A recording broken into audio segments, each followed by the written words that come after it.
Welcome back to the Truth Factory. This video is going to be about Canada, so if you're Canadian or you want to learn a little bit more about the Prime Minister's controversy that happened yesterday, stay tuned. Yesterday was Canada Day, and besides our all-year-round love for poutine, maple syrup, and the noble beaver, it's the one day a year, in my opinion, that Canadians really show strong national patriotism, at least compared to our neighbors in the basement who are always telling us how great they are. We have a lot to be proud of. We have a beautiful country that people respect all around the world, and that deserves to be celebrated, especially on this Canada Day, as it marked 150 years of us being a country. Now, before I get into the controversy that inspired this video, let me give you a quick rundown on the history of our current Prime Minister, Justin. Yeah, he has great hair, right?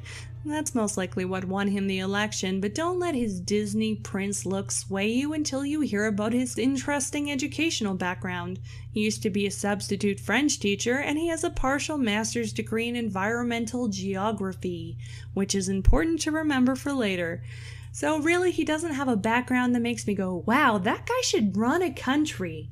Oh, and his father was Pierre Elliott Trudeau, the Prime Minister of Canada in the 80s, which is also important to remember for later. Now let me show you the clip that has me and other Canadians fired up today.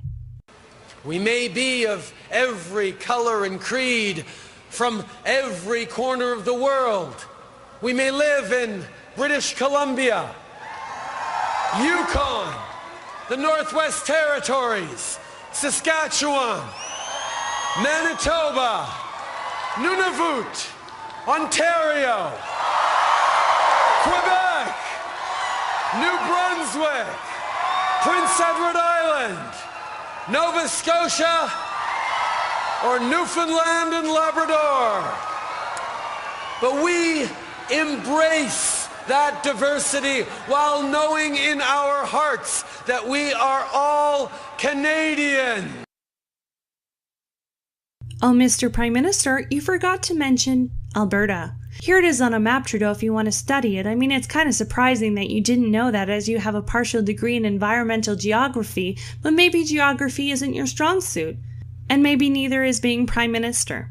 I'm sure the 5 people in Nunavut appreciated the shout-out though, Trudeau. Can't forget them, but screw the 4 million people in Alberta, right? Is the Prime Minister allowed to make mistakes? Yeah, absolutely. He is human, or at the very least a globalist lizard, but it's embarrassing. I mean, the fact that he tried to name all the provinces and territories is weird enough, but then to forget one is sad, because memorizing them is in the grade 3 curriculum in Canada. Now, you might think that I'm blowing this completely out of proportion and that I'm being completely biased. Well, I bet you can guess what province I live in then. And I would say that I'm just as biased about Alberta as the Prime Minister is about Quebec. Except for I'm not the Prime Minister. Because those of you who don't know why this is a double insult to Alberta, let me give you a little bit of the rough history between Alberta and his father. Pierre Elliott Trudeau is blamed for the National Energy Program in the 1980s, where it raped Alberta's economy. And to quote a Liberal campaign strategist on it, screw the West, we'll take the rest.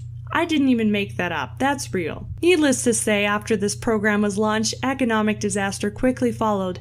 Alberta's unemployment rate shot from 4% to more than 10%. Bankruptcy soared to 150%. A housing crisis ensued, resulting in values collapsing 40% in both Edmonton and Calgary. And Alberta's government plunged into significant debt levels. Thousands of people lost their jobs, their homes, their businesses, their dignity, and some even took their own lives. By the time the program was cancelled in 1986, the federal government collected more than $100 billion in today's dollars from Alberta, and many billions more in potential investment loss.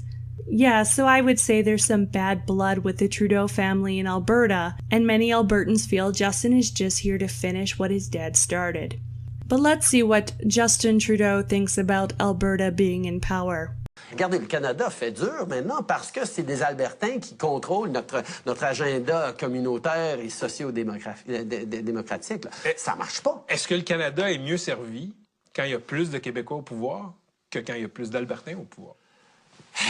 Ben, je suis libéral, alors c'est sûr que je pense que oui. Certainement, quand on regarde les grands premiers ministres du 20e siècle, les seuls qui ont vraiment tenu le coup, c'était des députés du Québec. T'sais, on a un rôle, ce pays, le Canada, est à nous. Well, Alberta has the vast majority of oil. Think of Alberta like the Texas of Canada. We're big on beef and we're big on oil and we're mostly conservatives. And most of us are not a huge fan of Justin Trudeau. My family was an oil field one, like most people who live in Alberta, and I thought it was silly when my father, who owned an oil field service, which at one point went bankrupt in the 80s due to the National Energy Program, would tell me that his taxes probably put 12 Quebecois through college. And I thought that was hyperbole, but when you actually look at the numbers, it's kind of jarring. Because in Canada, the federal government makes equalization payments to less wealthy Canadian provinces to equalize the province's fiscal capacity. So basically, they take money from oil-rich provinces like Alberta and Saskatchewan and they give it to provinces like Quebec. And here's a graph that shows how much of that goes to Trudeau's beloved Quebec.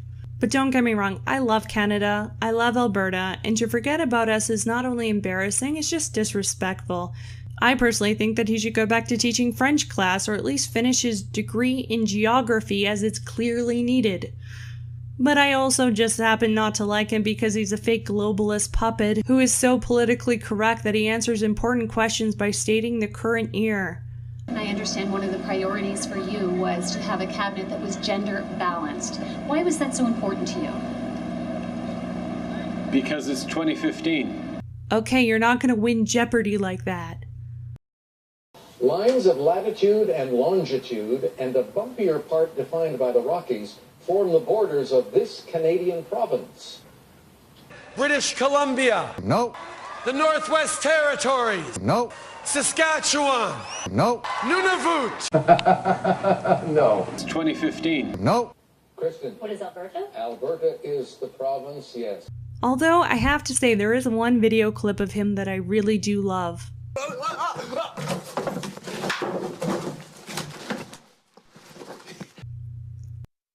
That's our Prime Minister. So let me end on this. With Alberta's current economic climate, Trudeau should tread a little bit more carefully, because unlike Justin, Alberta doesn't forget. Thank you and have a great night.